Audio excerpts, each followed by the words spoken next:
Nou vriende, is hier die begin van 'n nuwe week en nuwe uitdagings wat ons in die oë moet staar, maar ons dank die Here vir sy getrouheid dat hy vir ons seën deur die waarheid van sy woord, dat hy ons ook nader aan homself trek en dat die Here vir ons sê dat ons deel van sy kudde is en dat ons nie hoef te vrees nie, want as God vir ons is, wie kan teen ons wees? Mag u en ek daardie sekerheid beleef in ons harte deur die waarheid van die woord wat vir ons die sekerheid gee dat die Here wat die belofte maak, is ook die een wat hierdie belofte gestand sal doen. Sal hy iets sê en dit nie doen nie, of iets beloof en dit nie waar maak nie, en ons kan met sekerheid sê, dit is ver van ons om so gedagte van God te bedink, want hy is die waaragtige, getroue, algenoegsame God, in wie ons kan verbly van nou af tot in ewigheid. Nou vriende, ons is besig met die gelykenis van die ryk dwaas. Ons het al reeds vir u die konteks van die gelykenis gegee, dat hierdie man uit die skare vir die Here gesê het, sê vir my broer, dat hy die erfenis met my moet deel. Dis nie dat hy nie niks van die erfporsie gekry het nie, dis dat hy nie tevrede was met die deel wat aan hom dan ook gegee was nie. Hy wou graag meer gehad het. Daarom kom die Here en die Here sê in vers 15, pas op vir die hebsug. Die hebsug is die gedagte van to be greedy, a desire to have more, in Afrikaans gierigheid, jy wil altyd meer hê, en dit is juis die kruks van die saak, die hart van die boodskap, waar die Here dan die waarskuwing kom gee, nie net vir hierdie man wat die vraag aan hom gevra het nie, maar ook vir almal wat daar gestaan het, om hulle te waarsku deur hierdie gelykenis wat hy vertel. Dis 'n praktiese gelykenis van 'n ryk man wat sy grond goed gedra het, en ek het vir u die gedeelte gelees. Ek gaan nie alles weer vanmôre lees nie, maar ons gaan net bietjie kortliks kyk na wat ons gister oor gepraat het. Vir u gesê, die grootste fout wat hierdie ryk dwaas gemaak het, is hy net aan homself gedink. U sal onthou, ek het vir u gesê, 7 maal in 3 verse lees ons die woordjie ek. U sien, in hierdie ryk man se lewe was daar niemand anders in sy lewe belangriker as hy self nie. Hy was die fokuspunt van sy lewe en hy wou bymekaar gemaak het soveel as moontlik, sodat hy so lekker as moontlik kon lewe by sy aftrede. En ek het vir u gesê, hy het nooit rekening gehou met die dood en die kortstondigheid van die lewe en dan die ewigheid nie, want die Bybel sê vir ons dat die dood is 'n sekere ding wat na ons elkeen se kant toe kom. Hebreërs 9 vers 27, dis die mens bestem om eenmaal te sterwe en daarna God se oordeel. Vanmôre kom ons by die tweede gedagte. U sien, die tweede grootste fout wat hierdie man gemaak het in sy lewe was dat hy genot en gemak bo al die ander goed gestel het en as die belangrikste geag het in sy lewe. Hy het genot en gemak bo die Here gestel, bo mense gestel, bo die realiteit van die lewe, dat daar 'n afsnydatum gaan kom van die genietinge van hierdie lewe, wanneer ons sterwe. Hierdie man het alles buite rekening gemaak, en die tweede groot fout wat hy gemaak het, hy het die genot en gemak van die hier en nou as die belangrikste geag. Kom ek lees vir u, daar in Lukas die 12de hoofstuk, die 18de vers. Toe sê hy, dit sal ek doen. Ek sal my skure afbreek en groter bou, en ek sal daar al my opbrengste en my goed insamel. En ek sal vir my siel sê, siel, jy het baie goed weggesit vir baie jare. Neem rus, eet, drink en wees vrolik. Vriende, hy het gekyk na wat hy het, en dit het hom 'n valse gerusheid gegee, 'n valse sekuriteit, 'n valse rustigheid in sy hart gebring, want hy het by homself seker geredeneer, ek het so baie goed, wat kan met my gebeur? Wat kan my oorkom? Ek gaan verlang kan lewe met alles wat ek het, en ek gaan 'n lekker lewe kan leef, want hy gebruik woorde soos, hy gaan rus, en hy gaan eet, en hy gaan drink, al die dinge waarna mense vandag nog steeds begeer en verlang. Een van die groot predikers het gesê, die grootste fout wat mense kan maak, is om te dink, môre is 'n gegewe, dat ek nog verlang sal lewe om te geniet, dit wat ek bymekaar gemaak het. Het u mooi gehoor? Dis 'n groot fout wat mense maak, om te dink dat môre is 'n gegewe. Môre sal aanbreek vir my, en dan sal ek geniet dit wat ek bymekaar gemaak het. En ag, dit is die grootste fout wat mense kan maak. U sien, die meestes oortuig dat hulle nog môre hier gaan wees. Daarom leef hulle net vir wat hulle in hierdie lewe bymekaar kan maak, en wat hierdie lewe vir hulle kan bied.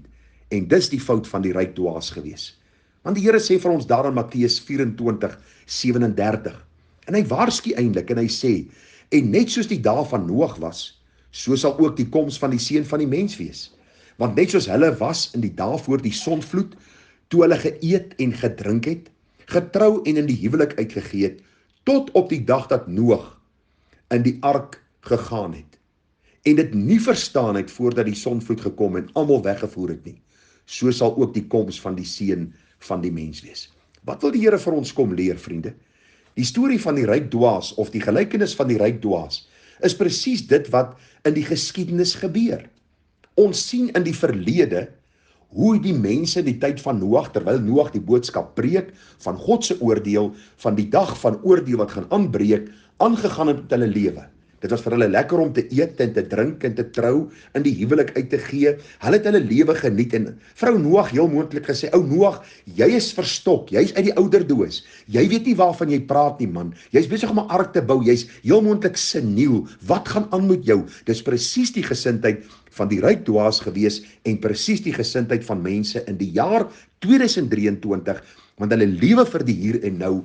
Hulle het 'n valse sekuriteit en gerusheid en 'n rustigheid omdat hulle baie bymekaar gemaak het en hulle vergeet, dit gaan nie alles oor die hier en die nou nie. Want daar is 'n afsnydatum waar ons dit moet agterlaat wat ons hier bymekaar gemaak het. Daarom kom die Here duidelik en hy waarsku daar in Matteus 6 vers 19 tot 21. Hy sê, moenie vir julle skatte bymekaar maak op die aarde, waar mot en roes verniel en waar diewe inbreek en steel nie.